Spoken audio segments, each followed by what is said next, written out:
2027학년도 수능 연계교재 수능 특강 독서의 인문예술 4강입니다. 인문예술 4강.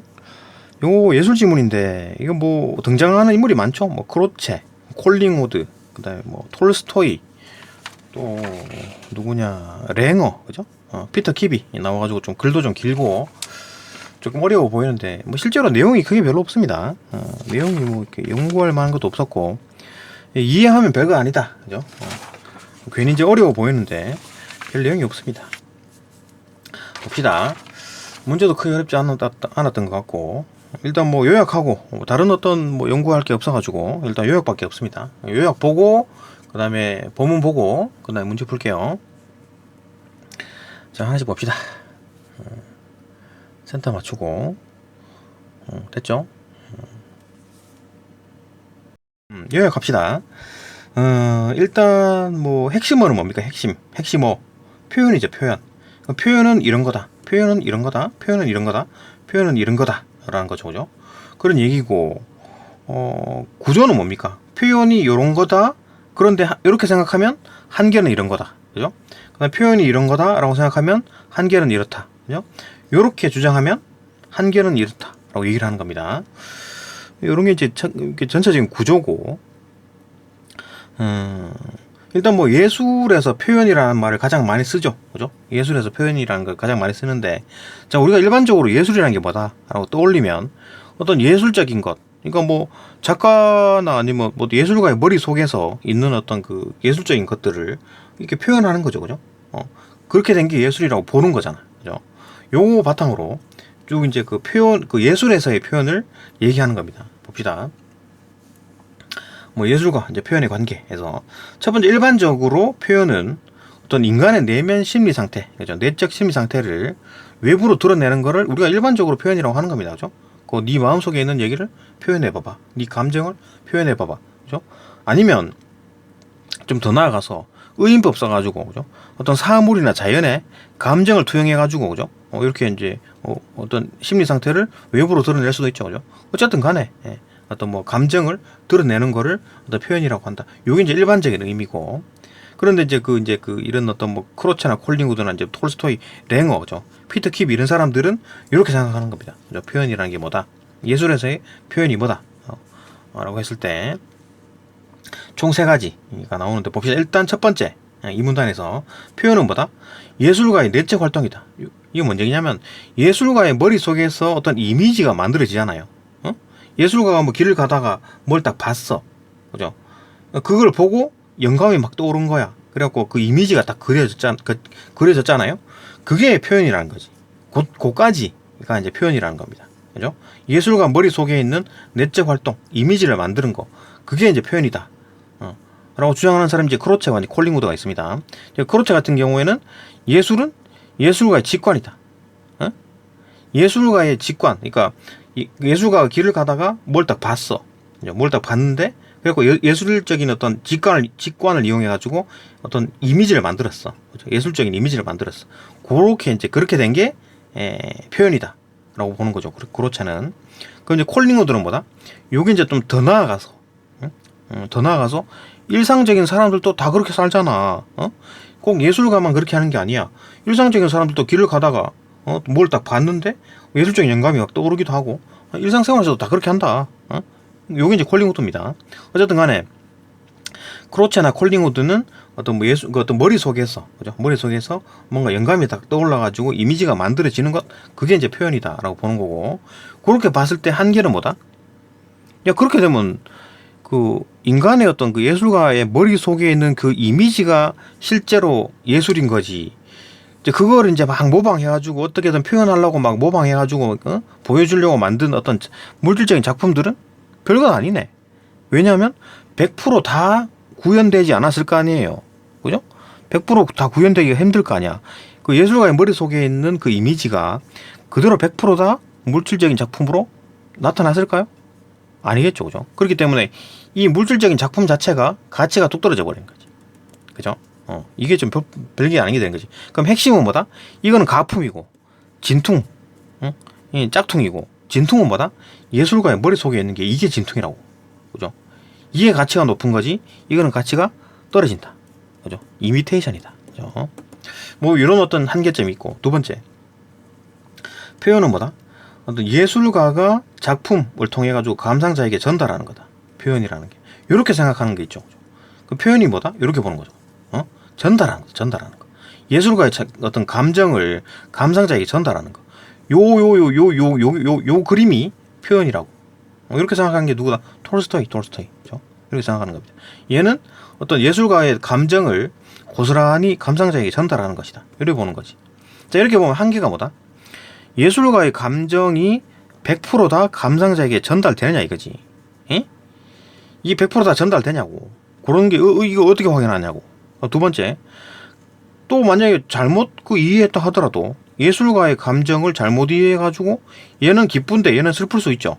그러니까 예술가가 어떤 할머니랑 막 아이랑 재밌게 노는 어떤 장면을 만들었는데 기쁨이잖아요, 그죠? 근데 내가 길을 가다 보니까 그 작품을 보는데 옛날 내가 할머니가 나한테 잘해줬던 기억들이 있는 거야. 그 막 할머니가 보고 싶어졌어. 그죠? 돌아가신 할머니가 보고 싶은 눈물이 확 나잖아요, 그죠? 슬픔이지. 얘는 기쁨을 표현했는데 나는 슬픔으로 감상했잖아요. 그죠? 그것처럼 관객은 주체적으로 뭐 다르게 감상할 수 있는 거잖아요. 그죠? 그렇게 보면서 야, 감상자 너 틀렸어. 그렇게 감상하면 안 돼. 이게 아니죠. 그죠? 네, 그죠? 그러니까 한계가 이런 거지. 그러니까 관객이 주체적으로 감상할 수 있는데 그걸 이제 막아버린 거잖아. 그죠? 이렇게 되면 예술가가 자신의 감정을 그대로 감상자에게 전달하는 게 예술이라고 치면, 표현이라고 치면, 그런 게 예술이라고 표현이든 예술이든 지금 예술과 표현이 거의 뭐 혼동해서 씁니다. 이 글에서는. 그죠? 그런 게 예술이라고 치면 이게 한계가 관객의 주체적인 감상이 안 된다는 거. 이걸 막아버린다는 얘기잖아요. 그죠? 세 번째. 그거 이제 두 번째 표현이었고, 세 번째 표현에 대한 어떤 정의, 개념은 작품의 내재적 성질이다. 그러니까 작품 자체가 표현성을 가지고 있는 거야. 이거는 예술가는 이제 저기 그냥 밀어두고, 예술가가 누군지 몰라, 얼굴도 모르고 누군지 모르는데 어쨌든 작품을 만들어 놨어. 그 작품 자체가 어떤 표현성을 가지고 있다는 얘기죠. 예술 작품 속에서 존재하는 거야, 표현성이라는 게. 그죠? 이게 뭔 얘기냐? 그러니까 이제 요걸 이렇게 주장하는 사람이 랭어, 그 다음에 이제 피터 키비가 있는데, 랭어는 무슨 얘기를 하냐면, 얘들 둘이가 좀 차이가 있습니다. 같은 어떤 작품 자체가 어떤 표현성을 가지고 있다, 라고 이제 얘기를 하지만, 이게 이제 랭어와 피터 키비가 조금 다른데, 뭐가 다르냐? 일단 랭어가 말하는 표현이라는 거는, 인간의 육체적 변화의 패턴. 육체적 변화의 패턴이 뭡니까? 그러니까 맨 처음에는 별로 이제 그냥 무덤덤하다가 싹 이제 가슴이 두근두근거리고, 그죠? 그러다가 이제 기쁨 막 박장대소하고 다시 또 정상으로 되돌아오는 그런 어떤 육체적 변화. 그다음에 막 긴장, 슬픔으로 긴장이 확 됐다가 눈물이 팍 솟고 다시 또 힘이 빠지면서 또 고요해지는 그런 어떤 육체적 변화. 이건 행동이 아닙니다. 행동이 아니에요. 표정, 목소리, 몸짓 이런 행동이 아니고, 얘는 육체적 변화, 바이탈. 심장이 빨리 뛴다든가, 엔돌핀이 확 돈다든가, 그죠? 눈에서 눈물이 난다든가, 얼굴이 막 빨개진다든가, 이런 어떤 바이탈을 말하는 겁니다. 그건 내 마음대로 될 수 있는 행동이 아닌 거지, 그죠? 내 몸에서 나타나는 변화잖아요, 그죠? 생리적 변화를 말하는 겁니다. 그런 패턴과 그런 패턴이 음악에 담겨 있거나 다른 예술 작품에 담겨 있다라는 거지. 그런 패턴이 어떤 음악의 형식, 그다음에 어떤 문화 작품의 형식과 닮아 있다. 그죠? 그게 이제 랭어가 말하는 어떤 표현성에 대한 얘기입니다. 그러니까 표현이라는 게 작품 속에 담겨 있는 건데, 그 담겨 있는 내용이 인간의 육체적 변화의 패턴과 닮아 있다. 근데 이렇게 보면 한계점이 뭐냐면, 그런 어떤 인간의 어떤 감정이 그렇게 딱 육체적 패턴 변화로 딱 단순하게 표현이 되냐고. 그러니까 어떤 사람이 눈물을 흘렸어. 그게 슬픔인지 기쁨인지 모르죠, 그죠? 또 그게 또 섞여 있어. 웃프다 그러죠. 웃긴데 또 슬프고. 그런 것처럼 인간의 감정이라는 게 복잡하다. 이렇게 단순하게 육체적 변화의 어떤 그런 어떤 패턴, 그걸로 인간의 감정을 100% 이해할 수가 없습니다. 기쁨이 한 100 정도 느꼈는데, 표현은 기쁨이 한 50 정도밖에 표현이 안 되고, 그러니까 그런 거지, 그죠? 복잡해, 인간의 감정이라는 게. 그러니까 단순히 인간의 육체적 변화 패턴으로 인간의 감정을 알 수가 없는 겁니다. 한계점이란 게, 그죠? 그 다음에 피터 키비는 뭐다? 표현은 인간의 행동적 표현과 유사하다는 얘기지. 행동적 표현. 그러니까 뭐 어떤 사람이 막 환하게 웃고 있어. 아, 이 사람 기쁘구나. 목소리가 막 들떠 있어. 기쁘구나. 그죠? 몸짓 막 웅크리고 앉아 있어. 아, 슬프구나. 어?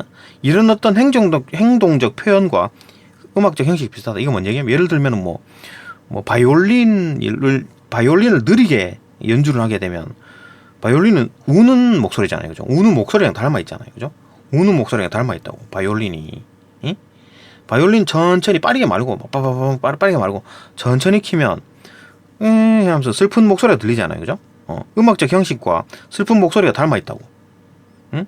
이런 식으로 이제 그 음악 자체가 어떤 표현성을 가지고 있다는 겁니다. 내재적으로. 그죠? 그 음악의 형식과 그 인간의 어떤 그 우는 목소리가 닮았다. 이렇게 보는 거지. 그러니까 어쨌든 간에 그 작품 자체에 어떤 표현성을 가지고 있는 겁니다. 그죠? 이렇게 생각하면 한계점은 뭐다?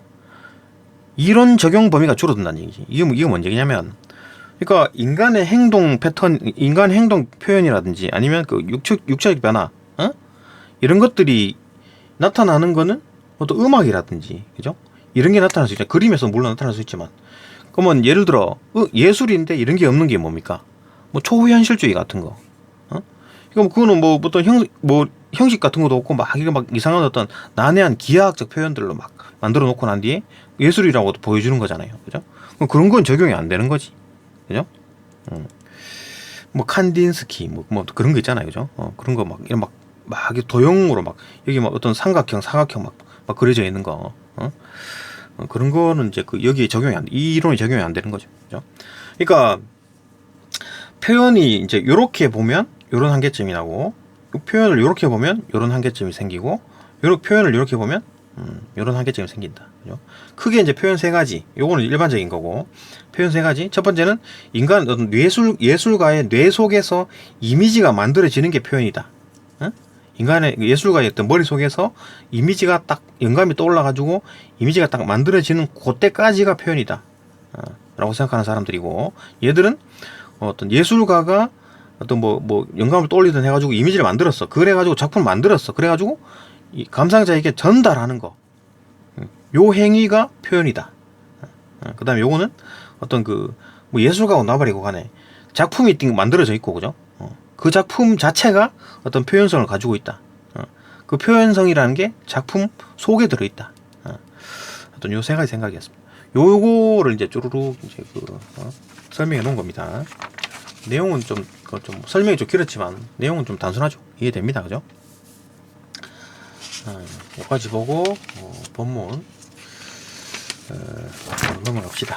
이거 뭐 크게 뭐 이렇게 좀 이렇게 배경 지식이 많이 들어가는 게 아니라 가지고 이게 빨리 정리했습니다. 네, 여기까지 보고 본문 넘어갑시다.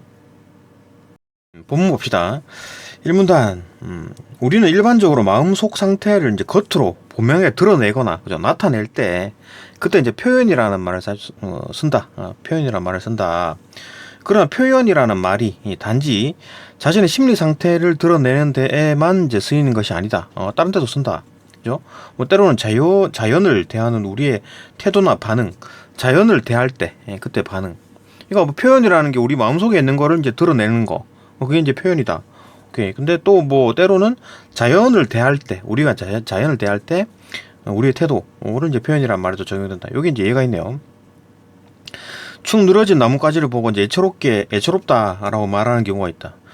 그러니까 축 늘어진 나뭇가지는 나뭇가지가 막 애처롭고 그렇지 않죠. 슬퍼하고 그러진 않잖아요. 우리가 보기에 나뭇가지가 슬퍼하는 것처럼 보인다. 이런 거잖아요. 그죠? 의인법 비슷하죠. 그죠? 이렇게 이제 그 자연을 대하는 우리의 태도, 우리의 반응이죠. 그죠? 저 나뭇가지는 좀 슬퍼하는 것 같다. 이렇게 얘기하는 거지. 이는 나뭇가지 자체가 감정을 지는 것은 아니지만, 우리가 그것을 바라보며 우리 내면에 있는 정서를 투영해가지고 외부로 드러내는 행위를 통해가지고 표현이라는 말을 사용하게 되는 것이다. 어쨌든 간에 뭐 내 마음 속에 있는 어떤 감정을 드러내든 간에, 아니면 뭐 내가 어떤 내 마음 속에 있는 내용을 다른 어떤 자연 사물에 투영해 가지고 나타내든 간에, 어쨌든 그죠? 그걸 드러내는 행위를 표현이라고 한다. 여기 이제 일반적인 어떤 의미죠. 하지만 표현이라는 말이 가장 널리 사용되는 분야는 다름 아닌 어떤 예술이다. 예술에서 뭘 표현을 한다. 그죠? 예술의 어떤 내용들을 표현을 해야 뭐 알지 뭐, 그죠? 표현을 하겠지. 그 예술가의 머릿속에 있는 걸 표현해야지 우리가 이제 우리 감상할 수 있을 거 아니에요, 그죠? 그렇겠지. 예술. 예술과 표현의 관계에 대해서는 이제 오래 전부터 이제 다양한 견해가 논의되었다. 요 얘기를 하는 겁니다. 요 단어가 핵심이지. 그러니까 예술과 표현의 관계, 그죠? 이건 이제 총 이제 세 가지 내용이 나옵니다. 표현은 뭐 이런 거다. 그 다음에 이제 그 사문단의 표현은 이런 거다. 그죠? 그 다음에 또, 5문단에 이제 뭐 셋째 표현은 이런 거다. 이래 보는 겁니다. 그죠? 그러니까 첫 번째 표현은 뭐 이런 건데, 이때 이제 크로체, 그 다음에 콜링우드에 대한 얘기가 나오고, 요 한계, 그죠? 그 다음에 둘째로 표현은 이렇게 보는데, 요런 이제 톨스토이 생각인데, 역시나 뭐 톨스토이의 어떤 한계점을 얘기하고, 또 셋째 표현은 표현을 또 이렇게 보는 사람들이 있는데, 이 사람들은 뭐 랭어, 그죠? 피터 키비가 있는데, 얘들 둘이의 어떤 차이점, 그런 거 얘기를 할 겁니다. 별로 뭐 이렇게 막 어렵게 써놨는데 별로 뭐 내용이 크게 없어요. 봅시다. 이문단 넘어갑시다. 이문단 봅시다. 첫째로 표현을 예술가가 창작 과정 속에서 행하는 내적 활동이다 라고 보는 견해가 있다. 이게 뭔 얘기냐면, 예술가가 막 머릿속에서 뭘 떠올릴 거 아니에요, 그죠? 뭐 떠올릴까, 예술적인 어떤 뭔가를 떠올랐겠지, 머릿속에, 그죠? 그게 이제 표현이란 얘기지, 그게.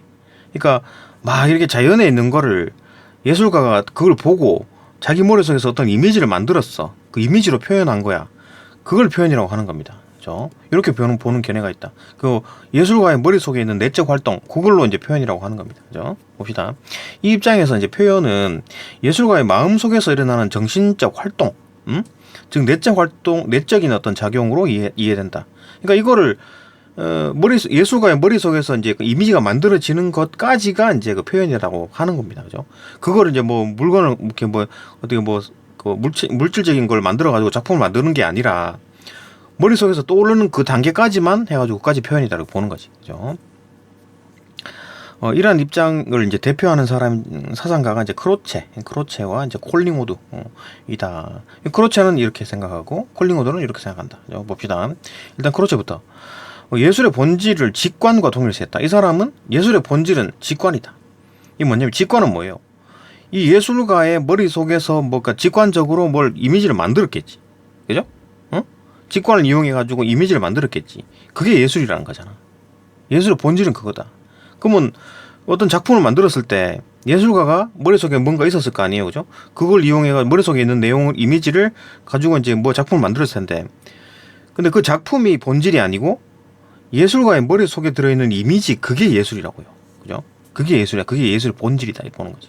그죠? 직관과 동일시했다. 그의 관점에서는 이제 직관이 되기 이전의 것. 그러니까 뭐 그냥, 직관되기 이전에 그 생각하기 전이죠. 예술가의 머릿속에서 뭔가 이미지를 만들기 전에 거. 단순히 혼란스럽고 수동적인 인상에 불과하다. 막 이게 막 그냥 흩어져 있고 그냥 자연 수동적인 것, 인상에 불과한 거지. 그죠? 그러나 여기에 이제 우리의 정신, 예술가의 정신이겠죠? 그런 게 이제 개입해가지고 그것이 이제 명료하게 이제 구조화된 어떤 이미지로 만들어지겠지. 그죠? 객관화되면 이때의 정신 활동이 바로 직관이다. 이게 이제 직관이라는 거지. 직관. 우리 머릿속에서 막 이미지 만들어내는 거. 그 직관. 동시에 그게 표현이다. 그게 이제 직관으로 이미지를 만들어내는 게 표현이다. 이렇게 보는 거지. 그러니까 이 표현은 결국 예술의 본질이다. 머릿속에서 떠올려진 그 이미지가 곧 예술의 본질이다. 그걸 이용해가지고 뭐 작품을 만들었을 거고, 그죠? 그 작품이 본질이 아니라 그 작품을 만든 예술가의 머릿속에 있는 이미지, 그게 예술이다. 예술의 본질이다. 그죠? 하여튼 그 직관을 이용해가지고 이미지를 만든 게 표현이다. 그죠? 표현과 예술, 그죠? 이해되죠? 따라서 그는 예술가가 직관을 통해 가지고 내적 이미지를 자발적으로 형성하는 활동으로 이해했다. 그러니까 예술은 뭐라고? 예술가가 직관을 이용해 가지고 내 쪽으로 자기 머릿속에서 내적인 이미지를 자발적으로 막 형성을 하는 거, 그까지가 예술이다. 응? 그죠? 요까지가 이제 그 요렇게 형성되는 게 표현이고, 어? 그러니까 어떤 막 이렇게 혼란스러운 어떤 수동적인 인상들을 막 직관을 통해 가지고 이미지를 만들어내는 게 표현이고, 그럼 표현과 예술이 거의 똑같은 거네. 그죠? 그래 보는 거겠네요. 그죠? 그런데 인간의 일상적 경험 또한 알고 보면 이런 내적 이미지가 자발적으로 생성됨에 따라 이루어지는 것이다. 그렇지. 가만 생각해보면 그런 거죠. 우리 모든 사람들, 또 예술가가 아니더라도 모든 사람들은 전부 다 어떤 어떤 현상을 보고 자기 머릿속에서 이미지를 떠올리죠. 그죠? 이미지를 만들어내는 거지. 일반적인 일상적인 생활 속에서 일상적 경험을 속에서 이제 그게 만들어진다는 얘기잖아요. 그죠? 그럼 그것도 예술적 표현인가? 그죠? 이런 관점에서 이제 콜링우드는 우리의 이제 일상적 경험과 이제 그 예술 간의 본질적 차이가 있는 게 아니다. 똑같다는 얘기하는 거지. 예술도 어떤 이미지를 만들어내는 거고, 그죠? 자기 머릿속에서. 우리의 일상적인 경험에서도 마찬가지 어떤 이미지를 만들어낸다는 겁니다. 그죠? 라고 주장했고, 기존의 어떤 그 미학이나 예술학은, 일상과 이제 예술 간의 어떤 연속성, 그 일상, 예술 간의 연속성을 간과해버리고, 결국 같은 내용인데, 그걸 간과해버린, 원래 예술을 막, 그러니까 기존의 미학이나 예술학들은 예술이 막 대단한 거다, 막, 귀족들이 하는 거다. 이렇게 본 거지. 그러니까 우리의 일상적인 경험들은 막 천한 것들, 그죠? 천한 것들이 그냥 뭐 이렇게 막 하는 거다. 이렇게 생각했던 거지. 예술과 천한 것들하고 다르다. 이렇게 보는 거지. 그죠? 본질적 차이가 있다고 생각했는데 그게 아니다. 그죠? 그러니까 일상과 예술 간의 어떤 연속성을 간과해서는 안 되는데, 비슷한 건데, 예술을 일상적 정신적 일상의 정신적 삶과 유리시켰다. 그죠? 따로 분리해서 봤다는 얘기지. 우리가 특수한 기능이나 어떤 귀족적 취향의 어떤 산물로만 취급해온 것을 강하게 비판. 그러니까 야, 일상도 다 예술이랑 마찬가지야. 이렇게 보는 거죠. 그죠? 다 귀족들만 예술을 하고 막 천한 것들은 일상적인 삶을 살고 이렇게 본 건데 그게 비판했다. 물론 예술가는 일반인이 쉽게 도달할 수 없는 풍부하고 복잡한 직관적인 능력을 가지고 있겠지. 그러니까 예술가로 밥 벌어먹고 사는 거죠. 그죠? 하지만 표현이 만들어지는 어떤 방식 자체, 표현이 만들어지는 건 뭐라 그랬습니까? 어떤 뭐 현상을 보고 자기 그 머릿속에서 어떤 이미지를 떠오르는 거잖아요. 그죠? 그 일상적인 생활 속에도 다 그렇게 하는 거잖아. 그죠? 그런 어떤 방식 자체는 그 표현이 만들어지는 방식 자체는 본질적으로 동일하다는 것이 그의 입장이다. 그죠? 이제 크로체와 뭐 콜링우드는 생각은 똑같지만 어쨌든 크로체는 이제 예술은 자기 머릿속에서 어떤 이미지를 떠올리는 것, 그게 이제 그 예술이고, 그게 곧 표현이고, 그 직관을 이용하는 거다. 이렇게 얘기했고, 콜링우드는 더 확장해가지고, 일반적인 생활도 다 그렇게 한다. 이렇게 보는 거였죠. 그죠? 여기까지가 이문단이었습니다. 어렵지 않죠. 그죠? 말이 지금 괜히 어렵게 써놨지만, 그리고 뭐 내용이 별로 없습니다. 3문단. 3문단 봅시다. 3문단. 이처럼 이제 크로체와 이제 콜링우드는 이제 표현이 인간의 뇌부의 이제 과정으로 이해했다. 그죠? 인간의 어떤 뇌 속에, 그렇죠? 생각 속에 그 과정이다. 이미지를 만들어내는 것, 그까지가 이제 표현이라고 본 건데, 따라서 예술은 예술가가 직관을 얻는 순간, 직관을 딱 얻는 순간, 그의 내면에만 존재한다. 그렇지, 그 예술가의 머릿속에 있는 이미지는 그 예술가만이 가지고 있는 거잖아요. 그 사람이 아무리 잘 표현한다 하더라도 100%그 이미지가 표현되지 않습니다. 그죠? 그의 내면에만 존재한다고 얘기했다. 특히 크로체는 뭐 그림이나 뭐 조각이나 음악과 같은 물리적 매체로 제작된 작품을 표현 그 자체로 보지 않았다. 왜냐하면 표현은 어떤 일상적인 좀 혼란스럽고 수동적인 인상에 있던 거를 예술가가 자기 머릿속에서 이미지를 딱 만들어낸 게 그게 표현인데, 예?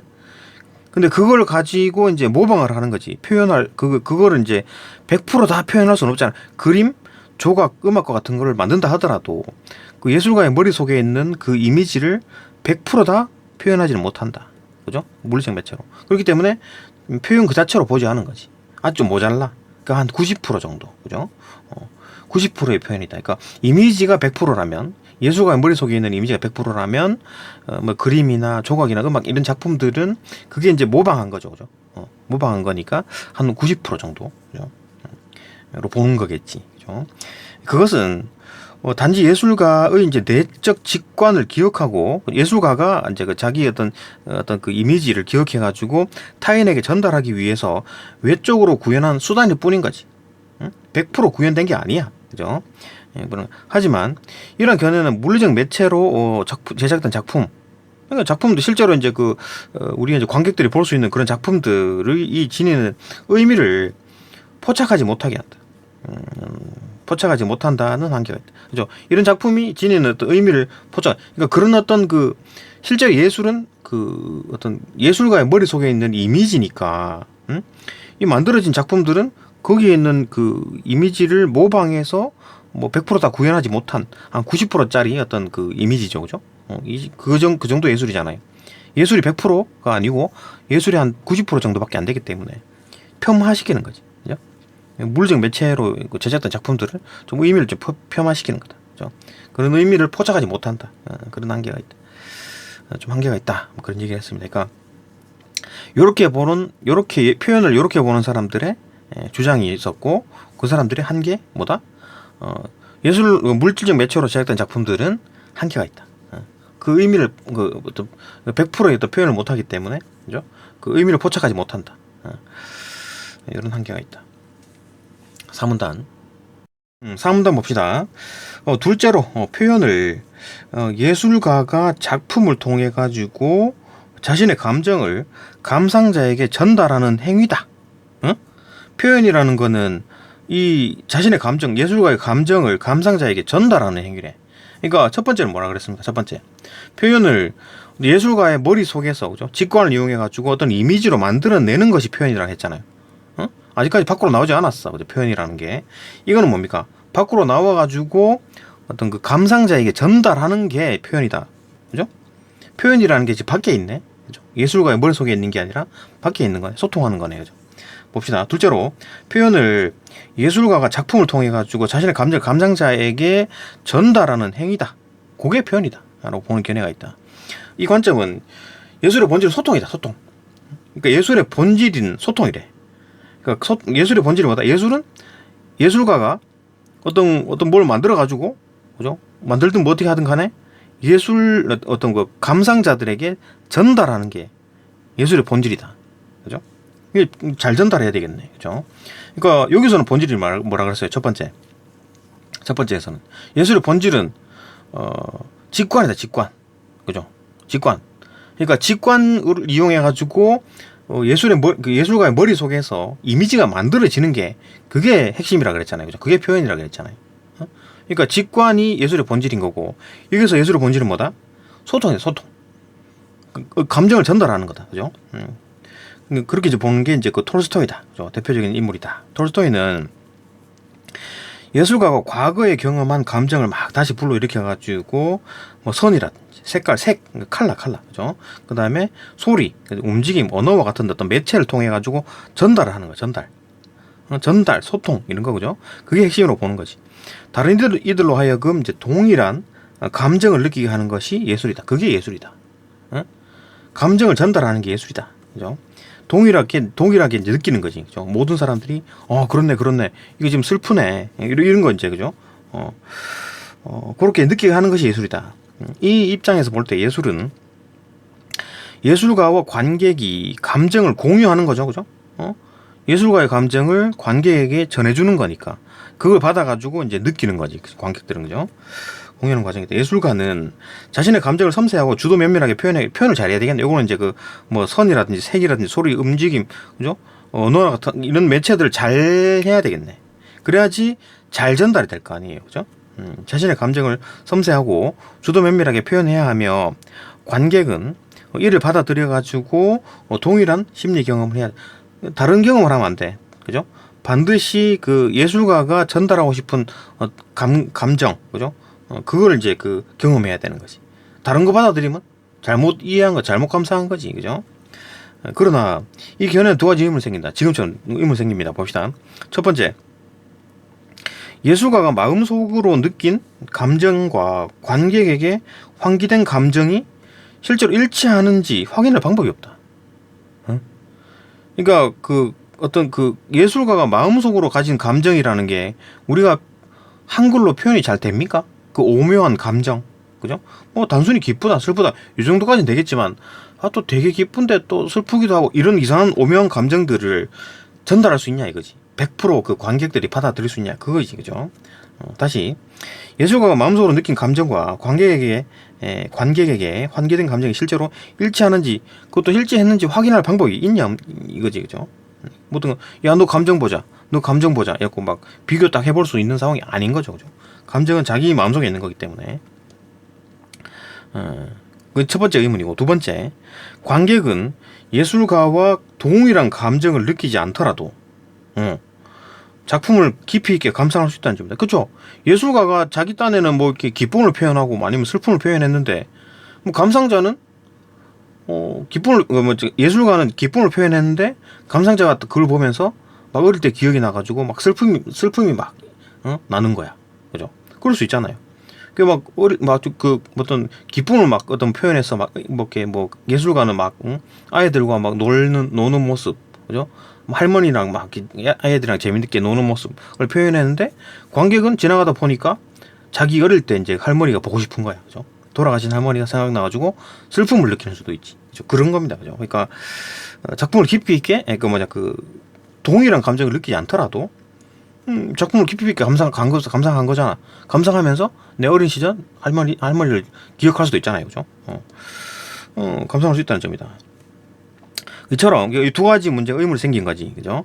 100% 감정이 다 전달되느냐, 두 번째, 그게 이제 전달되는지 확인할 수 있냐? 그다음 두 번째, 꼭 이제 100%그 작가의 생각을 이렇게 공감하지 않더라도, 공유하지 않더라도 뭐 자기 마음대로 감상할 수 있지 않느냐, 그죠? 주체적으로, 그죠? 이처럼 예술의 본질을 동일한 감성의 전달로만 한정해 버리면, 예술의 본질이 뭐다? 아까 소통이라 그랬잖아요, 그죠? 일방적으로 전달하는 거라 그랬잖아. 그렇게 해버리면 예술에 대한 관객의 주체적이고 다양한 감상 가능성, 그죠? 그럼 관객이 자기 마음대로 생각할 수 있는 거지, 감상할 수 있는 거지. 꼭 이렇게 감상해야 되고, 이거 보면 즐거워해야 되고, 이거 보면 기뻐해야 되고, 딱 그런가요? 그게 아니다는 얘기잖아요. 자기 마음대로 할 수 있다라는 거죠, 그죠? 그걸 이제 간과한다. 예술에 대한 관객의 주체적이고 다양한 감상 가능성을 간과하는 결과를 그죠, 낳는다, 그죠? 그런 결과를 낳을 수가 있다. 그러니까 요거 이제 두 번째 표현은 뭐다? 그러니까 소통하는 거다, 전달하는 거다, 그죠? 작가의 생각을 어떤 관객에게 그대로 전달하는 게 표현이다라고 했는데, 요거 한계는 뭐다?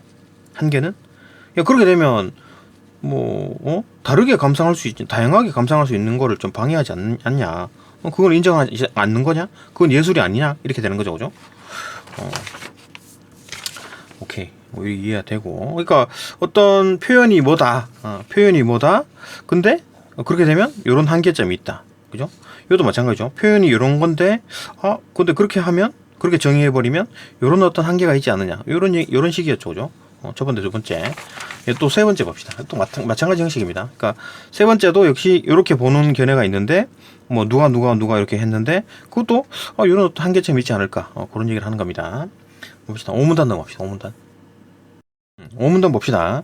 그 5문단부터 5문단, 6문단, 7문단은 이제 그 세 번째, 표현을 어떻게 이제 볼 건가, 표현을 어떻게 정의할 건가, 세 번째 생각입니다. 세 번째 견해. 셋째로 표현을 예술작품 자체의 내재적 성질로 보는 견해가 있다. 이건 뭔 얘기냐면, 그 예술작품 자체가 어떤 표현성을 가지고 있다라는 거예요. 첫 번째는 예술가의 머릿속에서 막 그 이미지가 떠올리는 게 그게 표현이다. 두 번째는 예술가가 자신의 감정을, 그죠, 어떤 관객에게 전달해 주는 게 표현이다라고 했는데, 얘들은 뭐다? 예술 작품 자체가 그냥 가지고 있다고, 표현성을. 여기 뭔 얘기냐면, 봅시다. 이 입장은 예술 작품이 구조적으로 표현성을 지니고 있다. 그러니까 기본적으로 예술 작품 자체가 표현성을 지니고 있는 거야. 봅시다. 관객은 단지 그것을 알아보는 것일 뿐이라고 주장한다. 이해가 있네요, 그죠? 다시 봅시다. 다시 말해. 음악이 슬프게 들리는 것은 우리가 슬픈 기분이어서가 아니라, 그죠? 음악 자체에 각인된 표현적 속성, 이게 뭔 얘기냐면, 음악의 어떤 형식이 있는 거지, 그죠? 무슨 샵, 나장조, 라장조, 이런 거 들으면 슬픈 어떤 느낌이 든다. 우리 길을 가다가 노래를 들었는데, 막 기쁜 어떤 저 노래는 기쁨을 표현했구나. 아니면 지나가는데 들었는데 저 노래는 어떤 슬픔을 표현했구나. 그런 형식들이 있잖아요. 그죠? 음악 형식들이 있습니다. 어떤 장조를 썼느냐, 어떤 단조를 썼느냐에 따라 달라지겠지. 그죠? 그걸 알죠. 알아먹습니다. 관객들은. 그죠? 그렇게 알아보는 것이다. 이제 그거를 이제 그게 이제 어떤 뭐 예술 작품 자체가 표현성을 가지고 있기 때문에 그렇다 알고 보는 거지. 또 이것도 맞는 것 같기도 하고. 그죠? 그런 어떤 속성, 그런 형식이 있기 때문이라는 것이다. 그죠? 이것도 맞는 것 같은데. 또 봅시다. 6문단. 6문단 봅시다. 그렇다면 작품은 어떻게 표현성을 그 자체의 성질로 가질 수 있을까? 이건 뭐, 그러니까 어떻게 표현했느냐에 따라 이제 달라지겠지. 그 이해가 되는데? 봅시다. 그러니까 그 자체의 성질로 이제 가지는 이유. 그걸 이제 랭어가 이렇게 설명했고, 7문단에서는 이제 피터 키비가 이렇게 설명했습니다. 봅시다. 일단 랭어부터. 랭어는 예술 작품이 감정을 상징화할 수 있는 능력을 지니고 있다. 그 예술 작품 자체가 감정을 상징화한다. 감정을 이제 품고 있다는 얘기, 상징하고 있다는 얘기입니다. 우린 이제 지나가다가 그 상징화한 거를 이해를 하는 거지. 그죠? 어떤 음악을 들었을 때, 이 음악은 슬픔을 표현했구나. 슬픔을 상징했구나. 그걸 알 수 있는 거지. 또 그런 능력을 지니고 있다는 거예요. 그런 어떤 자체, 음악 자체, 아니면 그 작품 자체가 표현성을 지니고 있다는 얘기입니다. 그죠? 예술 작품 자체가. 그는 어떤 대상이 표현적인 것이 되는 것, 어떤 작품이 표현성을 띠는 것, 그죠? 그것이 인간의 감정을 드러내는 정서와 행위에 조응하는 형식을 지니고 있기 때문이다. 그러니까 그런 형식을 띠고 있는 거야. 그렇기 때문에 어떤 대상이 어떤 표현성을 가진다라고 하는 거지. 그죠? 어떤 대상이, 어떤 음악이 어떤 표현성을 띠고 있다라는 거는 어떤 우리의 인간의 감정을 드러내는 정서와 행위와 조응이 되는 거야.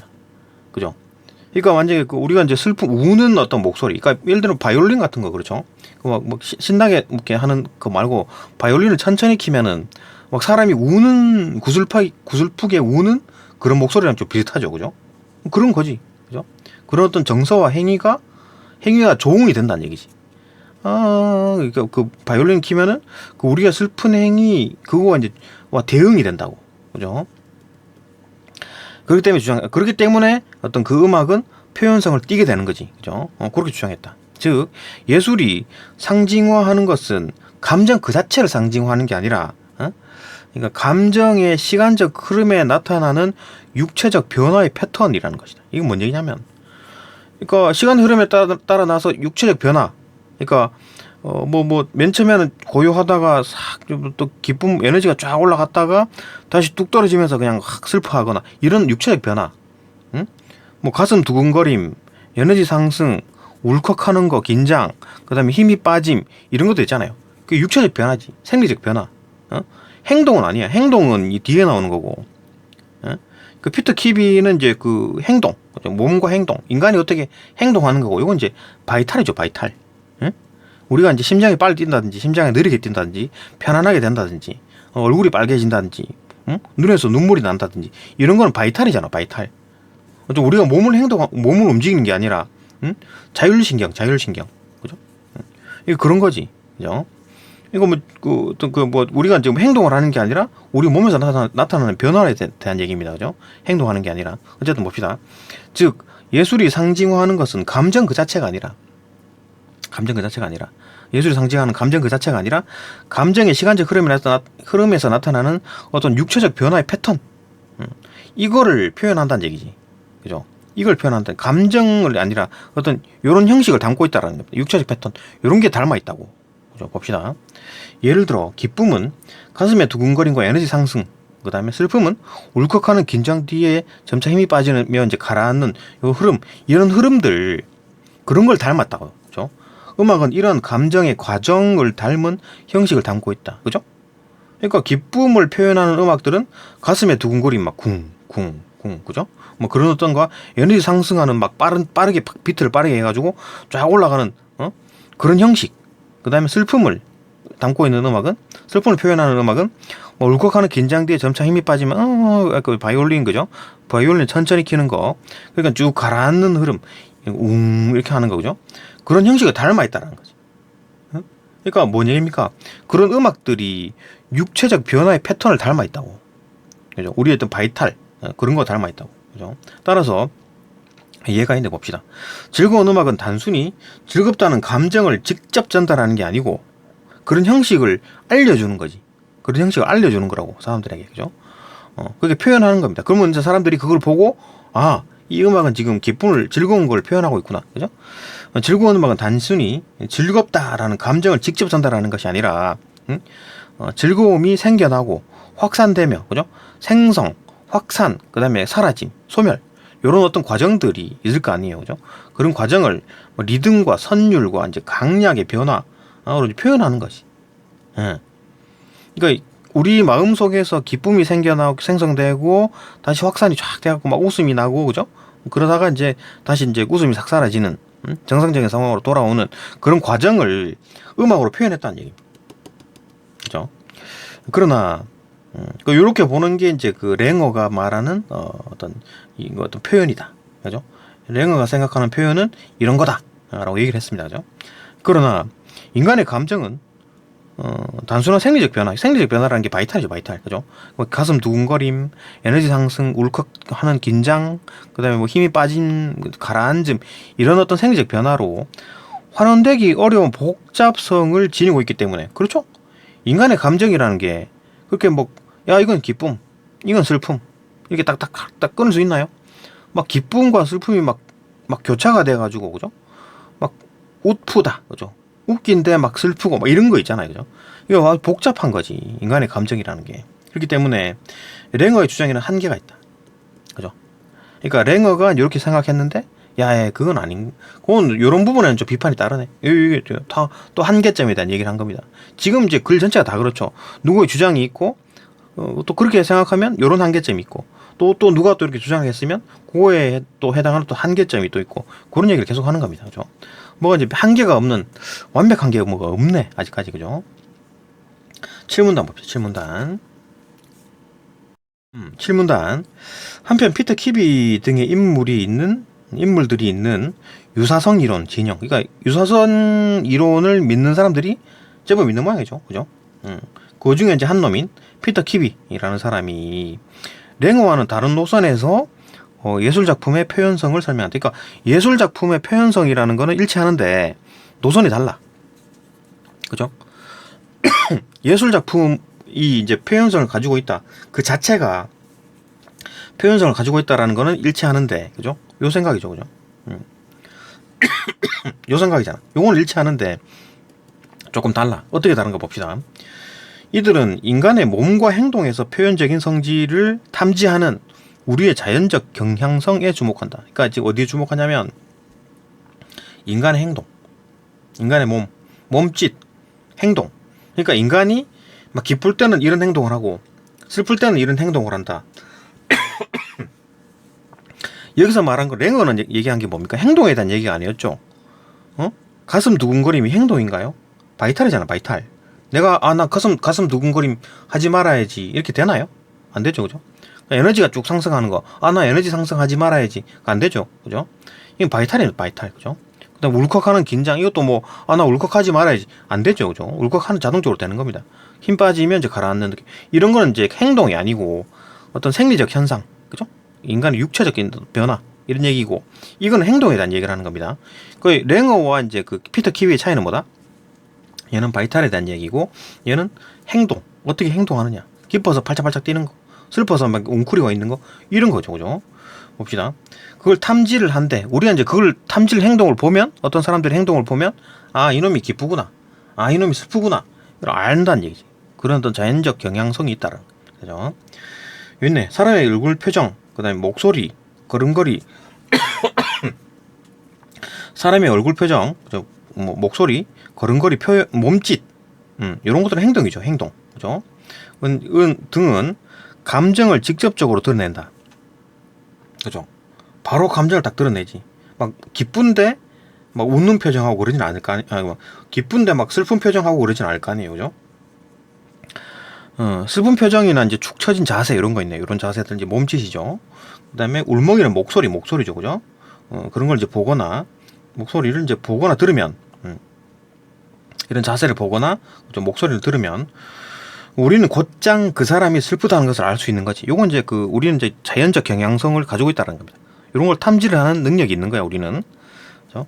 이처럼 마음의 상태와 행위에서는 개념적인 연관성이 존재한다. 그죠? 마음의 상태와 행위, 행동, 연관성이 있다는 얘기지. 그죠? 그러니까 마음이 기쁘면 이런 행위를 하고 마음이 슬프면 이런 행위를 하고 이런 게 연관성이 있다는 얘기입니다. 그죠? 일반적으로. 따라서 슬픔이라는 감정은 슬픔을 드러내는 행위를 통해 가지고 표현이 된다. 슬픔이라는 감정은 슬픔을 드러나는 행위, 그러니까 감정과 마음 상태와 그죠? 행위 사이의 연관성, 감정과 행위 사이의 연관성, 그죠? 같은 얘기죠. 따라서 슬픔이라는 감정은 슬픔을 드러내는 행위를 통해 가지고 표현이 되겠죠, 그죠? 이 이론에 따르면 음악이 슬프게 들리는 이유는 음악이 지닌 형식적인 특징, 이걸 말하는 거지, 그죠? 형식적인 특징이 슬픔을 경험한 사람이 보이는 행동적 표현과 유사하기 때문이다. 이것도 마찬가지죠, 그죠? 음악이 슬프게 들리는 이유는 그 음악이 바이올린이 천천히 빠르게 말고 천천히 연주가 될 때 그 우는 목소리, 예? 사람들이 우는 목소리랑 비슷한 거잖아요, 그죠? 바이올린이 천천히 연주할 때 나는 소리가 사람 우는 목소리랑 비슷하다고. 그 목소리랑 비슷하다고. 그죠? 그렇기 때문에 그런 형식을 띠고 있는 거지, 음악 자체가, 바이올린 자체가. 그죠? 그렇기 때문에 슬픔을 경험한 사람들이 보이는 어떤 우는 목소리랑 행동적인 패턴이 유사하기 때문이다. 그죠? 그러면은, 랭어가 말한 육체적 변화의 어떤 패턴은, 가슴 두근거림, 쿵쿵쿵쿵, 그죠? 하는 거, 심장 울리는 소리, 그 다음에 울컥한 긴장 뒤에 이제 힘이 빠지면 조금, 가라앉는 목소리, 그런 거랑, 얘는 유사하다고 본 거고, 그죠? 그런 거랑, 그런 어떤 음악 형식과, 그런 음악 형식과 이제 어떤 육체적 행동, 육체적 바이탈 변화, 요거가 이제 닮았다고 보는 거고, 얘는 뭐가 유사하다? 인간의 행동과, 인간이 어떤 감정으로 나타나는 행동과, 그 다음에 음악의 형식과 유사하다. 이렇게 보는 겁니다. 그죠?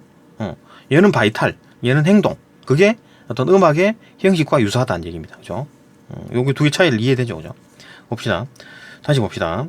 이 이론에 따르면 음악이 슬프게 들리는 이유는 음악이 지닌 형식적 특징, 바이올린이 천천히 하면서 사람 울음소리를 내는 그런 특징이 슬픔을 경험한 사람이 보이는 어떤 행동적 표현, 막 우는 목소리, 그죠? 그거 유사하기 때문이다. 이렇게 이제 피터 키빈을 본 겁니다. 그런데 또 역시나 한계점을 드러내겠죠. 한계점을 설명하겠지. 그러나 이 이론은 음악을 비롯한 예술 작품이 표현할 수 있는 감정을 특징적인 어떤 육체적 표현성을 지닌 것들로만 제한하게 되고, 이건 뭔 얘기냐면, 다시 봅시다.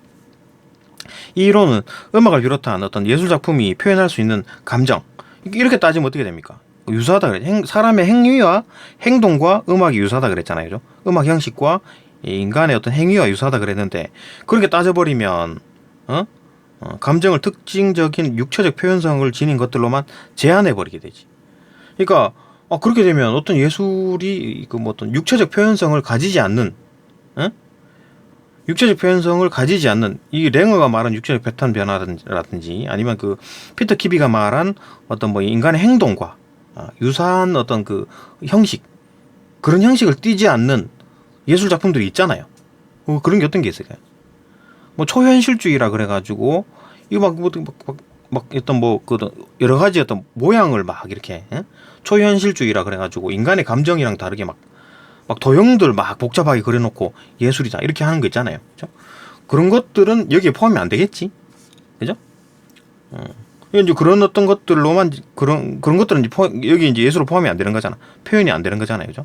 그러니까 이런 어떤 육체적 표현성이나 아니면 어떤 행동 을 어떤 표현하는 그런 형식을 가진 예술만이 여기에 해당되는 거잖아요. 그죠? 그런 것들만 제한하게 되고, 이에 따라 이 이론이 적용될 수 있는 범위가 확 축소되는 거죠. 이 이론이 적용될 수 있는 범위가 축소가 된다. 그런 한계를 지니고 있다. 그죠? 이해되죠?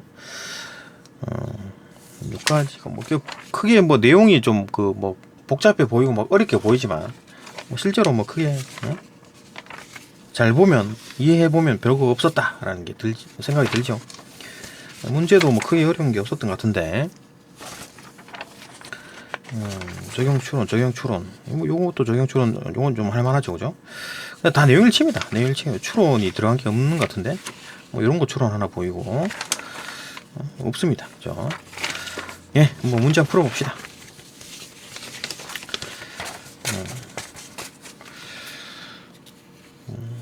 네, 여기까지 보고 다음 영상에서 문제 풀어보겠습니다.